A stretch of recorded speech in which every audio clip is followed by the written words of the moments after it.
100 2000 மீன் 100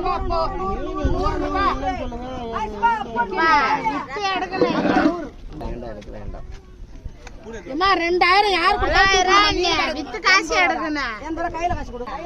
மீன் எப்பயோ விட்ட 2000க்கு விடுறாள் நிக்கிறாள் 200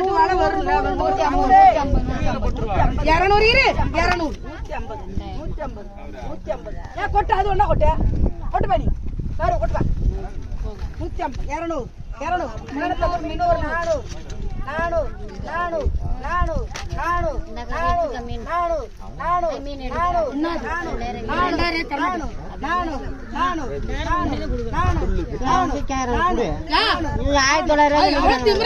போனா மீன் சொல்லிட்டு நான் கொடுக்குறேன்